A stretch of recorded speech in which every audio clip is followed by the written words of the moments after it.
Actually कल गुरु पूर्णिमा था और सेम गुरु पूर्णिमा जो 2005 में था वो गुरु पूर्णिमा में हमारा फर्स्ट मीटिंग था गुरु महाराज से 2005 का। गुरु पूर्णिमा का मीटिंग खत्म हो गया, मीटिंग एंड हो रहा था, तो मैंने गुरु महाराज से बताया गुरु महाराज आज रात हम लोग जा रहे हैं, तभी कम्युनिटी हॉल में जाए। तो गुरु महाराज बताया कल क्यों जा, आज रात को क्यों जा रहे हो? कल फीस्ट है, फीस्ट लेके जाओ। मैंने बताया नहीं गुरु महाराज टिकट है हमारा तो आज जाना पड़ेगा। टिकट है तो कैंसिल करो, कल का फीस्ट अटेंड करो और उसके बाद कल जाना लगे। तो मैंने पहले दिन में उनका इंस्ट्रक्शन आ गया टिकट कैंसिल करो, प्रोग्राम है अटेंड करके जाओ। फिर वो मीटिंग में जब हम लोग फर्स्ट टाइम मीट कर रहे थे गुरु महाराज से, तो गुरु महाराज ने देखा मेरा फीडबैक की हालत बहुत खराब थी। अगल बगल में देखा उधर, फिर एक नया फीडबैक निकाल के हाथ में दे दिया मुझे, तो दे दिया तब दे दिया हमने। लेकिन आज मैं उसको रिलेट कर रहा हूँ, रिलेट ये कर रहा हूँ कि गुरु महाराज ने देखा भैया तुम तो ना प्रचार कर सकते हो, ना श्लोक आता है, ना कुछ नहीं आता है, ये फीडबैक लो, इसमें लगे रहो। ये है इसमें तो चैटिंग करते। तो आज हम चीज को रिलेट कर रहा हूँ। फर्स्ट मीटिंग में गुरु महाराज ने बैग दे दिया, खैर मुझे बीट तो बाद में मिला, लेकिन बैग देके उन्होंने बता दिया इसमें तुम करो, बाकी तुम कुछ कर नहीं सकते। और एक्चुअली ये जो प्लेस है शांतिमुनि आश्रम, क्या बोलते हैं, परफेक्ट गुरु परफेक्ट शिष्य। परफेक्ट गुरु का है, शिष्य तो मैं तो नहीं एटलीस्ट। तो उसमें से गुरु महाराज ने स्टार्टिंग में पूरा स्पून फीडिंग किया। कहते हैं 2006 से 2007 स्टार्टिंग तक ऐसा पीरियड था कि गुरु महाराज बिल्कुल स्पून फीडिंग करते थे। स्पून फीडिंग मतलब कैसा, जब सुबह मंगला में आते थे ना 4 बजे, प्रभुपाद का जो ऑर्डर है बिल्कुल सामने गुरु महाराज बैठ जाते थे। तो हम लोग सब जाते थे, पहले तो सोचते थे पहले प्रभुपाद को करें गुरु महाराज को करें, तो सोच के फिर सब लोग सीनियर्स लोग को देखा पहले गुरु महाराज को करते हैं, फिर गुरु महाराज करते हैं प्रभुपाद। और वो टाइम पे अपॉइंटमेंट लेने की जरूरत नहीं थी, गुरु महाराज को दंडवत करेंगे, जिससे मिलने का होगा गुरु महाराज तभी बोलते 10 बजे मिलना। दंडवत करने के टाइम पे अपने को टाइम मिल जाता था, आज आपको मिलना है करके। कैसा स्पून फीडिंग था उस। फिर अपने भागवतम कहते हैं ना, भागवतम क्लास लेना है, तो गुरु महाराज ने भागवतम क्लास कैसा लेना है वो भी सिखाया। एक बार गुरु महाराज से क्लास चल रहा था यहाँ पे, तो बताया कि आज मैं क्लास नहीं दूंगा, लड़के लोग ने कितना सीखे मैं दिखता हूँ करके। तो उन्होंने 3 जन को बुलाया, राधा विनोद प्रभु थे, प्रियव्रत प्रभु थे और चंद्रशेखर प्रभु थे। सबको 10 मिनट का स्लॉट दे दिया उन्होंने, मुझे 10 मिनट बोलना है करके। सबने 10-10 मिनट बताया। फिर गुरु महाराज बताया उन्हें क्या प्रॉब्लम था। फिर गुरु महाराज ने बताया देखो जब भी क्लास लोगे, अपने किसके फॉलोअर्स हैं, प्रभुपाद के फॉलोअर्स हैं। प्रभुपाद का कुछ ना कुछ पॉइंट्स आना चाहिए, और अपने जब बोलते हो उसमें मैक्सिमम एग्जांपल ऑडियंस के हिसाब से। यदि स्टूडेंट्स है तो उनके रिलेटेड कुछ एग्जांपल दो, बड़े बड़े ग्रस्त वगैरह हैं तो कुछ पॉलिटिकल वगैरह दो, लेकिन कुछ तुम एग्जांपल दोगे तो तुम्हारा क्लास लगेगा, नहीं तो ऐसे कुछ जमेगा नहीं। ऐसे करके प्रभुपाद के गुरु महाराज कैसे पूरा स्पून फीडिंग करते थे। तो उसके बाद ऐसा था कि मैं तभी ना स्टार्टिंग में बहुत, जब भी गुरु महाराज है इधर उधर ही ठहरता रहता था, नहीं आता रहता था, बहुत आगे मिलता था। गुरु महाराज को गुस्सा था, ये स्टार्ट करूं क्या वो स्टार्ट करूं क्या, फिर स्टार्ट करके फिर गुरु महाराज ने मुझे बता देते इतना परसेंटेज इसका रखना है, इतना रखना है करके। तो कभी गुरु महाराज को पूछता था गुरु महाराज इतना परसेंटेज रखेंगे तो उज्जैन सिटी है वो ऐसा वगैरह। फिर गुरु महाराज मुझे पूछते थे तुमको क्या लगता है क्या करना चाहिए। तो गुरु महाराज एकदम फ्रेंडली बात करते थे, मैं भी पता नहीं उनके सामने बहुत ओपनली फ्रेंडली बात करता था। गुरु महाराज को बोलता था गुरु महाराज एक चीज मेरे में प्रॉब्लम है, मैं अगर जो कुछ बोल देता हूँ गुरु महाराज होता नहीं है, मैं करने के बाद करता हूँ। तो गुरु महाराज ऐसे बात कर रहे थे एकदम से, क्या मेरे साथ भी ऐसे ही होता है। मेरे साथ भी ऐसे होता है, फिर तुम देखते हो मैं कितने बार टिकट मेरा कैंसिल होता है, मैं बोल देता हूँ तो फिर एकदम 11 करो मेरा 100 नहीं आएगा। फिर अरे बात में क्या कर सकता हूँ, मैं तो लीडर हूँ, मेरे को सब बोल के जाना पड़ेगा, मैं सस्पेंस किसी को एकदम सरप्राइज नहीं दे सकता। तो लीडर को बता के जाना पड़ता है, हटा मेरा कैंसिल होता है। तो ऐसे थे लोग एकदम ओपनली बात करते थे। और अभी तक तो मैं ये समझता था वाणी सेवा मीन्स क्या। वाणी सेवा मीन्स गुरु ने जब अपने इंस्ट्रक्शंस दिया फॉलो करो, लेकिन अभी अभी गुरु महाराज क्लास में वो भी क्लियर कर गए।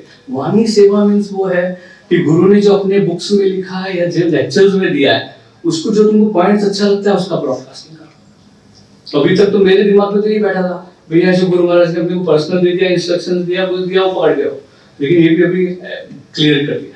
वाणी मीन्स मेरे जो मैंने क्लास में कुछ पॉइंट्स दिया हो, तुमको पॉइंट्स अच्छा लगता है, ब्रॉडकास्ट है, ब्रॉडकास्ट है, वो मेरी वाणी सेवा है।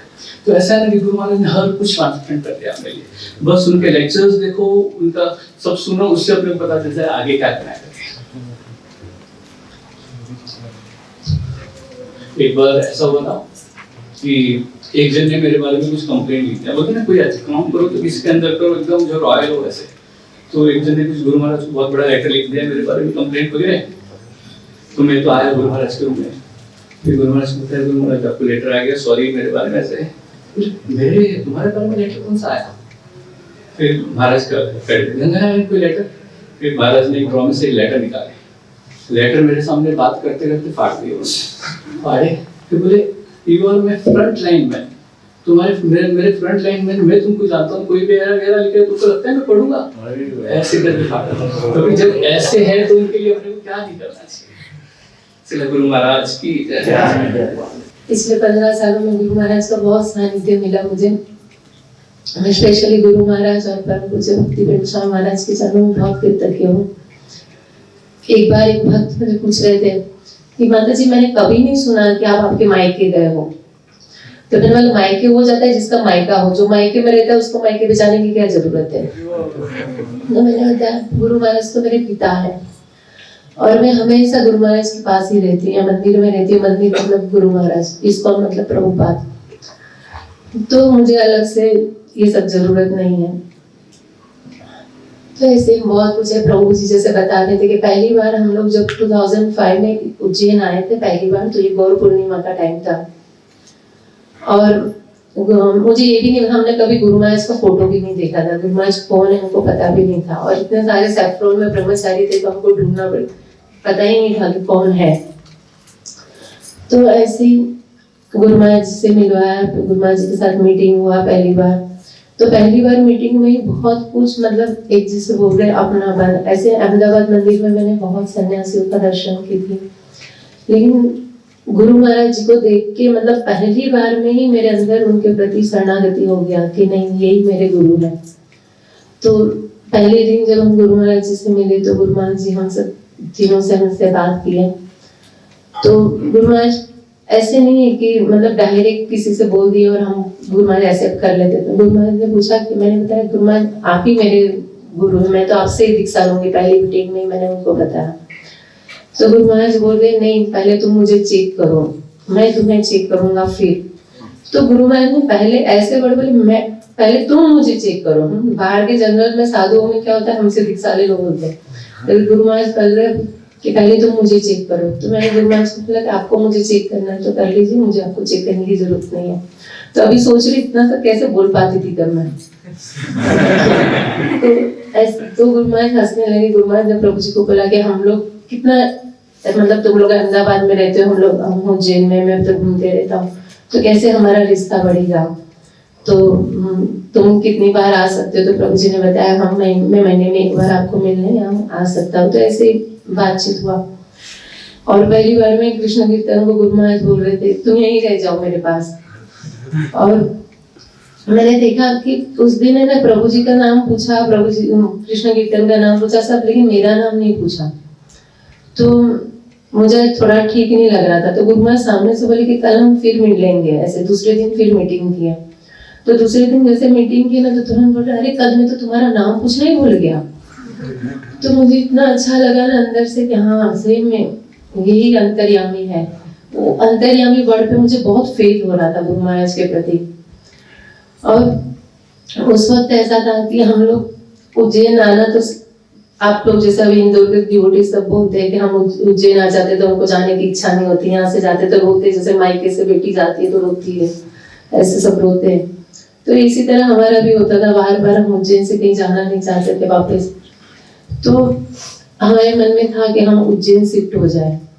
लेकिन उसके पहले गुरु महाराज जी ने एक बार बताया प्रभु जी को कि ऐसे आप लोग उज्जैन शिफ्ट हो जाओ।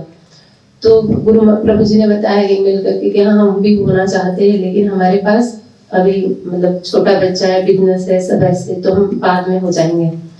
तो गुरु महाराज खुद मतलब बताते थे कि तुम यहाँ से अगर बिजनेस करोगे तो तुम्हारे लिए सब फैसिलिटी है, तुमको कहीं पर भी जाना है तो ये सेंटर में है, सेंटर पॉइंट है। तो उस समय भी हमने बोला ठीक है हम देखते हैं। लेकिन एक बार ऐसा हुआ कि प्रभु जी जैसे हर महीने आते थे, तो ऐसे ही एक दिन उनको वहां से रात में ट्रेन में बैठना था अहमदाबाद से, और हम लोग घर में प्रभु जी से मैं बात कर रही थी कि मेरी भी इच्छा होती है, लेकिन कृष्ण कीर्तन छोटा था तो मैं आ नहीं पाती थी। तो हम लोग जल्दी शिफ्ट हो जाएंगे उज्जैन। तो ऐसा प्लानिंग था कि थोड़ा टाइम के बाद, मतलब 50 इयर्स के बाद, मतलब जब होगा तब हम जाके उज्जैन शिफ्ट हो जाएंगे। तो ऐसे हमने घर में मैं और प्रभु जी बात कर रहे थे, और प्रभु जी उज्जैन आ गए उस दिन। और दूसरे दिन सुबह जैसे बताया मंगला आरती में अनाउंसमेंट होता है, तो इस तरह से अनाउंसमेंट हुआ। तो गुरु महाराज उस टाइम पे अनाउंसमेंट में थे, और गुरु महाराज जी ने अनाउंसमेंट के टाइम पे स्पेशली प्रभु जी को बोला, प्रभु जी का नाम बताया, और गुरु महाराज स्पेशल बोले कि ये बहुत जल्दी उज्जैन शिफ्ट हो रहा है। तो तुरंत प्रभु जी मुझे फोन लगा के बताया कि हम लोग घर में बात कर रहे थे कि हमको उज्जैन शिफ्ट होना है, और यहाँ पर गुरु महाराज ने सबके सामने अनाउंस कर दिया। तो फिर भी हम लोग सीरियस नहीं हुए उज्जैन आने के लिए। फिर ऐसा हुआ, अप्रैल 2006 में हम लोग एंड में उज्जैन आए थे यहाँ पे। तो हम लोग को मई में, फर्स्ट वीक में मई में हमको राधा गोविंद महाराज जी का कथा के लिए हरिद्वार जाना था, और मेरे अंदर बहुत इच्छा थी कि जाने के पहले हम गुरु महाराज जी से पर्सनल मिले। लेकिन हम महाराज जी को पूछे बिना हम कभी गुरु महाराज जी से मिलते नहीं थे। तो मैंने महाराज जी से बहुत बार, 2-3 बार बताया कि मुझे गुरु महाराज से मिलना है। तो महाराज को पता नहीं, शायद याद है, महाराज बुरा नहीं लगा ना। तो महाराज मना कर देते थे, नहीं तू गुरु है, तुमको क्या लगता है, मतलब जनरली सबसे थोड़ी मिलेंगे। फिर मैं देखती थी इतने लोग आ रहे हैं, सब तो अपॉइंटमेंट ले रहे गुरु महाराज से, सब मिल रहे और हमको नहीं मिलने दे रहे। तो मैंने भी मेरी जिद नहीं छोड़ी, मैं भी थोड़े टाइम में बोलती थी महाराज से मेरे को मिलना है गुरु महाराज से। तो आखिर में जिस दिन हमको वापस अहमदाबाद जाना था, 1 घंटे के पहले मैंने फिर से महाराज को बताया कि मुझे मिलना है गुरु महाराज से। तो महाराज बोले जाके क्या मिलोगे, क्या बताओगे, तुम क्या प्रचार करते हो, क्या दिखाओगे जाके। तो मैं बोला फिर भी मुझे मिलना है। तो जैसे बोलते हैं ठीक है, जिद करते तो छोड़ दो ऐसा। तो महाराज ने बोले ठीक है मिल लो। तो गुरु महाराज जी के पास मिलने आई, और जैसे गुरु महाराज जी से मिले ना तो बात कर रहे थे, और पता नहीं गुरु महाराज को क्या हो गया, तुरंत बोलते मैं कितनी बार बोलता हूँ तुमको यहाँ शिफ्ट हो जाओ, क्यों यहाँ शिफ्ट नहीं होते तुम। और महाराज ने एक्चुअली बोला भी था कि तो गुरु के पास हम ज्यादा जाते हैं, ज्यादा मिलते हैं, तो वो जो बोलेंगे वो इंस्ट्रक्शन हमको फॉलो करना पड़ेगा। ऐसा नहीं कि सिर्फ हम मिलने जा रहे हैं और ऐसा हो गया। तो वो बात तो तब फिर याद आया, हाँ बोला था महाराज ने। फिर बाद में मिल के आए, फिर प्रभु जी और हम दोनों डिसाइड किया कि नहीं हम अब उज्जैन शिफ्ट हो रहे। तो दूसरे दिन ही जाके हमने सब टिकट कैंसिल करके या फिर स्कूल घर सब देख के हम लोग तुरंत 1 महीने में यहाँ पर शिफ्ट हो गए। तो ये देखते हम स्पेशली गुरु महाराज की कृपा है। और अगर गुरु महाराज उस टाइम पे हमको फोर्स करके यहाँ पर नहीं लाते और हम हमारी मर्जी से जब आना चाहते थे, वो टाइम अब था। तो गुरु महाराज जानते थे कि हमको कितना समय कहाँ बिताना है, कहाँ जरूरी है। तो ऐसे हम गुरु महाराज जो बोलते हैं हम हमारे दृष्टिकोण से नहीं समझ पाते, लेकिन वही अंतर्यामी है और वही हमारे पथ प्रदर्शक है, और वही हमें एक दिन उनके पास हमें सेवा में रखेंगे। आप सभी भक्तों से यही निवेदन है कि मैं हमेशा गुरु महाराज के चरणों में ऐसे ही सेवा करती रहूं जैसे पहले करती थी, और हमेशा गुरु महाराज का सानिध्य मेरे साथ है, ऐसा ही फील करूं। हरे कृष्ण।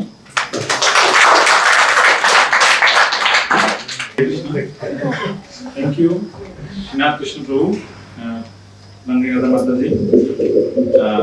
जिस तरह प्रभु जी और माता जी ने शेयर किया पिछले 15 साल से, तो पूरी तरह जैसे महाराज ने बताया कि पूरी तरह सोल्ड आउट है। जिस तरह महाराज ने बताया कि श्री भक्तिनाथ ठाकुर भी कहते हैं कि तुम ही तो ठाकुर, तुम्हारा कुकुर बोलिया जाना मोरे। तो प्रभु जी, माता जी और उनका कृष्ण कीर्तन प्रभु पूरी तरह से गुरु महाराज के प्रति 100% सरेंडर्ड है, और गुरु महाराज के प्रति उनका जो प्रेम है वो अपने आप में एक मिसाल है प्रेम की। तो बहुत बहुत धन्यवाद। अभी हम निवेदन करेंगे हिज ग्रेस सत्येंद्र कृष्ण प्रभु से हैं, और इसके बाद हिज ग्रेस मोहन रूपा प्रभु। हिज ग्रेस नमो विष्णुपादाय कृष्णदृष्टाय भूतले श्रीमते भक्तिचार्य स्वामी स्नेह सुस्मने दवाग्नान चलसा तो पार विदत हरमोनी मेरा कोई स्तर नहीं है और न भी योग्यता है मैं गुरु महाराज के विषय में कुछ बोल पाऊँ।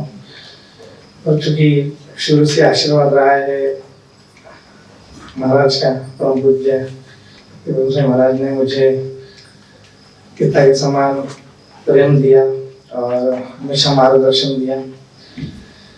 इंदौर में जब पहली बार मैं महाराज से मिला, महाराज के सौम्यता, सरलता, क्योंकि उस समय हम लोग एक पेशेवर ब्राह्मण कुल में थे, तो हम लोग का अलग ही प्रभाव था। और उसमें जब हमको इतना विनम्रता वाले प्रभु जी महाराज मिले तो लगा कि इस ब्राह्मण पेशे में भी जो है कोई ऐसा हो सकता है क्या। महाराज को देखकर लगता लगा कि महाराज इस्कॉन के प्रेसिडेंट हैं और इतने विनम्रता से बस में सफर करते हैं। ऑलरेडी इतनी व्यवस्था होती है, सब कुछ है, पर हर रविवार शनिवार इंदौर आना। तो जब इस प्रकार से मैंने ये देखा कि जब इनके जो गुरु हैं, जिनके शिष्य हैं, जिनसे इन्होंने शिक्षा ली है, तो गुरु कितने जो है विनम्र होंगे या गुरु कितने गुणों के खान होंगे, महान होंगे। तो बहुत मन में जिज्ञासा रहती थी। फिर मौका मिला इंदौर एयरपोर्ट में गुरु महाराज से मिलने का। गुरु महाराज का ऐसे आशीर्वाद रहा कि कभी हम मिस नहीं कर पाए। गुरु महाराज जब भी एयरपोर्ट आते थे, मुझे और मेरे परिवार को हमेशा गुरु महाराज का आशीर्वाद मिला। और एयरपोर्ट से ज्यादा हमारा संपर्क रहा गुरु महाराज का, बच्चों को माला पहनाना। उसके पश्चात एक दो बातें जो कि हम अपने बुद्धि से जो सोचते हैं, मैं आपको बताना चाहूंगा कि गुरु महाराज, एक बार मेरे छोटे ब्रदर की बेटी को किडनी खराब हो गया। तो इधर का किडनी खराब, इधर का किडनी खराब, कुछ आधा किडनी पे चल रही है वो। एक दिन छोड़ गया, एक दिन बुखार आता है। डॉक्टर ने कह दिया, इंदौर के बड़े डॉक्टर हैं ब्रजेश रावत, वो कहते हैं कि ऑपरेशन करना पड़ेगा। इलाज शुरू करा, ऑपरेशन था मंडे के दिन। संडे के दिन गुरु महाराज आए और मंडे के दिन अपॉइंटमेंट फिक्स है, ऑपरेशन हो रहा है। और बच्ची का, छोटी सी बच्ची, उसका ऑपरेशन है। हम लोग सब घबराए हुए थे। अब गुरु महाराज से दर्शन करने जाना था। दर्शन करने के लिए गए। गुरु महाराज ने चेहरा देखकर पहचान लिया, क्या हो गया आप लोग इतने मायूस क्यों हैं? महाराज कुछ नहीं, इसको बुखार आता है, उसका ऑपरेशन है, इसकी किडनी खराब है, कुछ मालूम है। गुरु महाराज ने हाथ सिर पर लगाया, बोले कुछ भी नहीं है इसको। गुरु महाराज रिपोर्ट आया है, रिपोर्ट में खराब है, किडनी है। गुरु महाराज बोलते कुछ नहीं होगा, और गुरु महाराज कार में बैठ के चले गए। हमने कहा ठीक है। अब सोमवार का दिन था, सुबह सुबह तैयारी की, सब लोग घर पे तैयार किया। ऑपरेशन है आज, बच्चे का ये वो। वहाँ डॉक्टर के पास में गए, उसने एक रिपोर्ट निकाला। तो डॉक्टर ने कहा कि बच्ची का जिसका ऑपरेशन करना था यही है, और यही आपकी पहले की रिपोर्ट है। तो ये रिपोर्ट बता रही कि दोनों किडनी ठीक है, कुछ भी नहीं हुआ आज तक। वो आज 9-10 साल की हो गई है, आज तक उसको बुखार नहीं आया इस विषय में। यही गुरु महाराज का आशीर्वाद। मेरा एक्सीडेंट हुआ था मायापुर के अंदर, लेकिन मैं ब्राह्मण हूँ तो इस हिसाब से थोड़ा सा पंचदाई वाले चमत्कार बता रहा हूँ।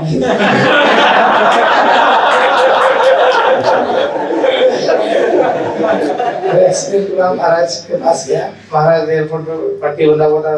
क्या हुआ ना, महाराज जो मायापुर में बाइक से गिर गया, मैं एक्सीडेंट हो गया। महाराज बोलते बाइक पे चलते क्यों? महाराज मेरा नहीं था, मैं मायापुर में था, वो तो किसी का। बोल बाइक पे आज के बाद नहीं बैठना। उस बात को इतने साल हो गए, पता नहीं क्या हो, मेरा बाइक बिक गया।